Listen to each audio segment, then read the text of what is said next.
प्यारे बच्चों, नमस्कार। आप सभी का इस ई क्लास में हार्दिक अभिनंदन है, स्वागत है। आज हम मनुस्मृति का जो द्वितीय अध्याय है उसका 87वां जो पद्य है उसका अध्ययन करेंगे। और इससे पहले हमने 86 नंबर तक जो पद्य हैं उनका हम अध्ययन कर चुके हैं। और इस पद्य के अंदर जप यज्ञ जो है उसका फल किस प्रकार से प्राप्त होता है उसके विषय में कहा है। जप्यन्नेव तो संसिध्यते ब्राह्मणो नात्र संशय है कुर्यात अन्यन वा कुर्यान मैत्रो ब्राह्मण उच्यते।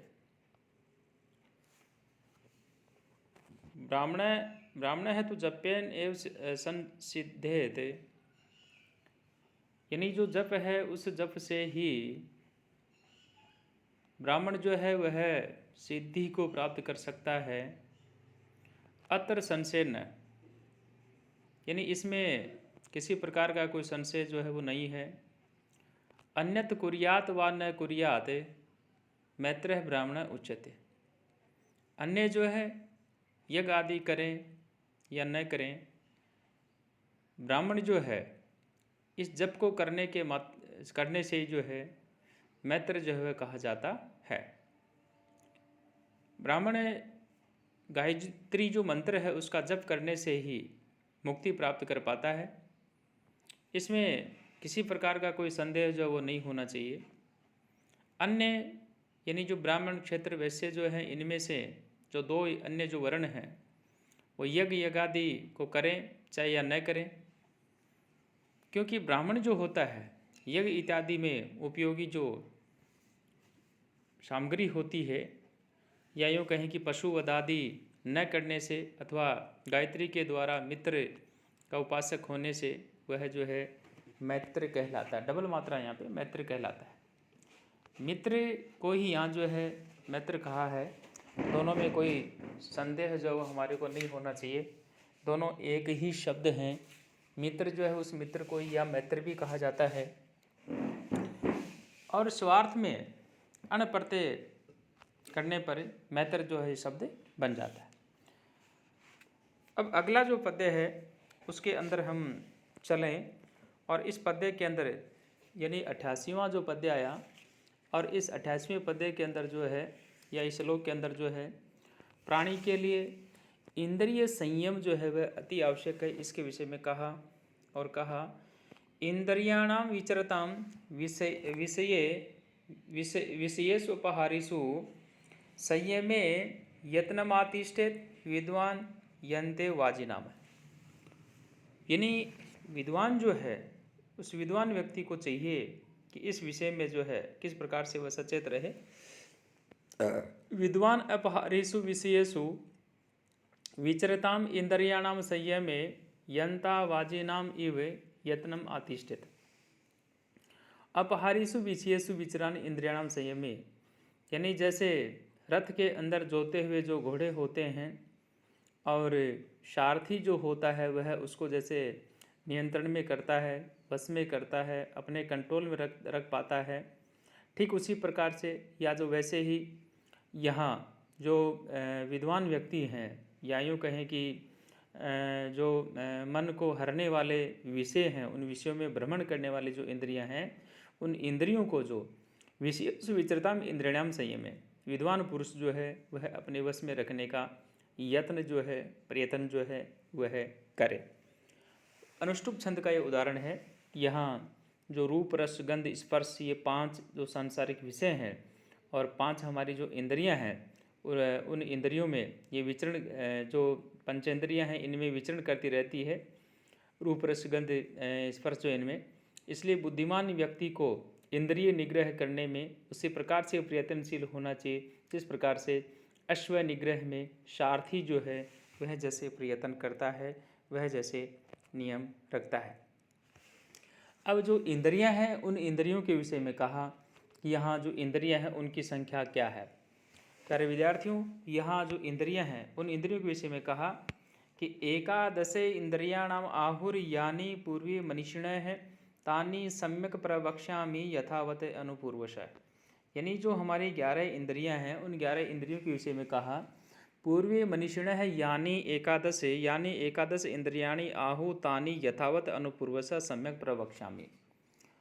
पूर्वीय मनीषिणः यानी पहले या पूर्व काल के जो विद्वान हैं उन विद्वानों ने यानी एकादश इंद्रियाणि यानी जो 11 इंद्रियों के विषय में कहा गया है या जिन 11 इंद्रियों को कहे गए हैं तानि यथावत अनुपूर्वशः सम्यक प्रवक्ष्यामि। वे इंद्रियां और उनके जो कर्म हैं या ये कहें कि उन इंद्रियों के उनके जो कर्म नाम है उनके सहित जो है मैं आपसे जो है भली प्रकार से यथार्थ रूप में कर्म पूर्वक जो है मैं कहता हूँ।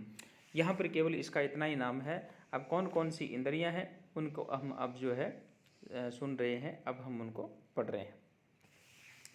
श्रोत्रम त्वक चक्षुषी जीवा नासिका चैव पंचमी पायुपस्थम हस्तपादम वाक्य चैव दशमी स्मृता। श्रोत्रम त्वक चक्षुषी जीवा पंचमी नासिका च एव पायुपस्थम हस्तपादम वाक चैव दशमी स्मृता। यानी जो हमारे 11 इंद्रियां हैं उन 11 इंद्रियों के अंदर यहाँ श्रोत्रम यानी जो कर्ण है जिसको कान कहते हैं, त्वचा चक्षुषी यानी जो नेत्र है, जीवा पंचमी नासिका और पांचवी जो है वो नाक है, एवं पायुपस्थम हस्तपादम वाक चैव दशमी स्मृता। और पायु यानी जिसको मल द्वार कहते हैं, उपस्थ यानी जिसको लिंग कहते हैं, और पायुपस्थम हस्तपादम हाथ और पैर, और 10वीं जो है ये वाणी है। इस प्रकार से कुल ये जो है यहाँ 10 इंद्रियां जो हैं वो गिनाई गई हैं। हस्तपादम जो है यहाँ पर प्राणी के अंग होने के कारण यहाँ हम कह सकते हैं कि एक प्रकार से एकवद भाव होकर के यह हस्तपादम रूप जो है यहाँ बनाया है। तो यहाँ इस श्लोक के अंदर 5 जो ज्ञानेंद्रियाँ हैं और 5 जो है कर्मेंद्रियाँ हैं, इस रूप में यहाँ जो है कहा गया है, बताया गया है और इसमें जो है हमारे को समझाया गया है। यहाँ जो हमारी इंद्रियाँ हैं, जो इंद्रियाँ हैं उन इंद्रियों के अंदर जो श्रोत्र है, त्वक है, चक्षुषी है, जीवा नासिका चैव पंचमी, ये 5 जो इंद्रियाँ हैं। और पायुपस्थम हस्तपादम वाक्य में उच्च दशमी स्मृता, यानी और आगे वाली जो 5 हैं यानी पायु है जिसको मलद्वार कहते हैं, गुदा कह सकते हैं, उपस्थ है जो लिंग है, हाथ है, पैर है, और 10वीं जो है वाणी है, इनके विषय में कहा। आगे जो पद्य आएगा उस अगले पद्य के अंदर ये जो हमारी इंद्रियां हैं इन इंद्रियों को 2 भागों के अंदर जो है इनका विभाजन किया गया है। अब देखो किस प्रकार से विभाजन किया गया है। देखिए, बुद्धिन्द्रियाणि पंचेशा श्रोत्रादीन्यनुपूर्वशः कर्मेन्द्रियाणि पंचेशा पायवादीनि प्रचक्षते। यानी येषाम अनुपूर्वशः श्रोत्रादीनि पंच बुद्धिन्द्रियाणि तथा येषाम पायवादीनि पंच कर्मेन्द्रियाणि प्रचक्षते। इनमें प्रारंभ की जो 5 इंद्रियां हैं इन 5 इंद्रियों को जो है बुद्धि इंद्रिय कहा गया है। प्रारंभ के अंदर यानी श्रोत्र आदि जो 5 ज्ञानेंद्रियां हैं और 5 बाद वाली जो है इनको कर्मेंद्रियां कहा गया। यानी कर्ण है, त्वचा है, नेत्र है, जीवा है और 5वीं जो हमारी नाक जो है ये तो हमारी हुई ज्ञानेंद्रियां। और इनके साथ में पायु है, उपस्थ है, हाथ है, पैर है और 10वीं जो वाणी है इसी को यहाँ पर जो है कर्मेंद्रियाँ जो है ये कही गई है। इस प्रकार से यहाँ जो 5 ज्ञानेंद्रियाँ हैं और 5 जो कर्मेंद्रियाँ हैं इनका यहाँ विभाजन जो है उसके विषय में ही इसके अंदर जो बात कही गई है कि कौन सी ज्ञानेंद्रियाँ हैं और कौन सी जो है कर्मेंद्रियाँ हैं, इस प्रकार से इनका विभाजन जो है वह कहा। अब अगला जो पद्य आ रहा है 92वां जो पद्य आया इसके अंदर कह रहे हैं एकादशम मनोज्ञेयम स्वगुणयो भयात्मकम यस्मिन् जीतावेतौ बहुतः पंचको गणो। यानी जो मन है उस मन को उभेंद्रिय कहा गया और कहा स्वगुणेन उभयात्मकम एकादशम मनः ज्ञेयम, यानी जो अपने गुण से उभयात्मक यानी 11वां जो है वह मन जो है उसको समझना चाहिए। यस्मिन जीते एतो पंचको गणो जीतो बहुता है, जिसके जीत लेने पर ये दोनों यानी पांच पांच के जो समुदाय हैं ये जीत लिए जाते हैं। तो इस प्रकार से यहाँ जो मन है, इस मन को भी जो है एक इंद्रिय जो है ये कहा गया है, अतः इसको 11वीं इंद्रिय जो है ये समझना चाहिए। जब भी हमने ये चर्चा की थी उस समय शुरू से मैं कहता आ रहा हूँ कि हमारी जो इंद्रियां हैं वो 11 इंद्रियां हैं, इसलिए मन जो है, इस मन को जो है उभयात्मक कहा गया, यानी ये ज्ञानेंद्रियां भी है और ये जो है कर्मेंद्रिय भी है, दोनों के अंदर इसको सम्मिलित करना चाहिए। प्यारे विद्यार्थियों, आज इस वीडियो के अंदर हम इतना ही आपके साथ में शेयर करेंगे। सभी विद्यार्थियों का बहुत बहुत आभार।